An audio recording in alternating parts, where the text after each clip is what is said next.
জাপানে জবে আমার প্রাক্তন কলিগ আজ আমাকে এই গিফটটা দিয়ে যায়, তার সঙ্গে ঘটে যাওয়া সেই ঘটনাটা শেয়ার করছি আর গিফটটাও একসঙ্গেই খুলে দেখি। চলুন, হয়েছিলটা কি, আমি যখন নতুন নতুন জবে জয়েন করি তার সঙ্গে 2 থেকে 3 দিন কাজ করার পর আমার একটা বিষয় নিয়ে মনোমালিন্য হয় বা ভুল বোঝাবুঝি হয়, এটাও বলা যেতে পারে। তখন আমি সিদ্ধান্ত নেই তার সঙ্গে যে আমার শিফটটা ছিল, সপ্তাহে 1 দিন কাজ ছিল, সেই কাজটা আমি বাদ দিয়ে দিব। পরবর্তীতে সেটা আমি আর বাতিল না করে কাজটা কন্টিনিউ করি। আর একসঙ্গে কিছুদিন কাজ করার পর তার সঙ্গে আমার সব ধরনের ভুল বোঝাবুঝি শেষ হয়ে যায় আর এত সুন্দর একটা সম্পর্ক হয়ে যায়। সত্যি বলতে মানুষকে আসলে 2-1 দিনের মধ্যে জাজ করা ঠিক না। আচ্ছা যাই হোক, সে হচ্ছে প্রায় 1 মাস হলো জবটা ছেড়ে দিয়েছে। যেদিন সে জবটা ছেড়ে দেয় আমি তাকে একটা ছোট্ট জিনিস গিফট করেছিলাম। আজ প্রায় 1 মাস পর সে আমার কাছে স্পেশাল ভাবে কৃতজ্ঞতা প্রকাশ করার জন্য থ্যাংক ইউ গিফটটা নিয়ে আসে। যখন সে জবটা ছেড়েছিল তখন মোটামুটি সবার জন্য কোম্পানিতে চকলেট, কুকি এগুলা দিয়ে গিয়েছিল, বাট আমি কখনোই বুঝতে পারিনি সে এভাবে আমাকে আলাদা করে আবার থ্যাংক ইউ দিয়ে যাবে। এটা সত্যি আমার কাছে অনেক বড়।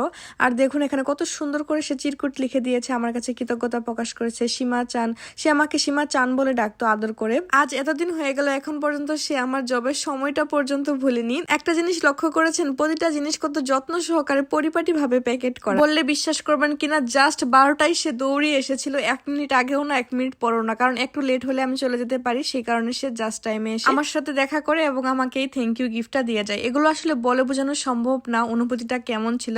জাপানিজদের এত ভদ্রতার, এত সুন্দর ব্যবহার আর এত সুন্দর কৃতজ্ঞতা বোধ আপনাকে সারা জীবন তাদেরকে মনে রাখতে বাধ্য করবে, এরকম অবস্থা আর কি। দিয়েছে সে আমাকে সুন্দর একটা রুমাল, সাথে আরো দিয়েছে হট আই মাস্কটা। এটা চোখে দিয়ে শুয়ে থাকলে অনেক রিল্যাক্স পাওয়া যায়, আরাম পাওয়া যায় আর কি। তারপর দিয়েছে ওয়াও, এই কিরিংটা আমার অনেক বেশি পছন্দ হয়েছে। দেখুন এটা কতটা সুন্দর। তার পছন্দের তারিফ কিন্তু করতেই হয়। আসলে এইসব গিফট আমি যেটা দিয়েছি বা ও আমাকে দিয়েছে এগুলো কিছুই না। সব থেকে বড় কথা, এতদিন পর সে আমার কাজের সময় মনে রেখে, আমাকে মনে রেখে এত সুন্দর চিরকুট লিখে আমার জন্য গিফট নিয়ে এসেছে। এটা সত্যি আমার কাছে অনেক বড় কিছু, যা আমি বলে বোঝাতে পারবো না।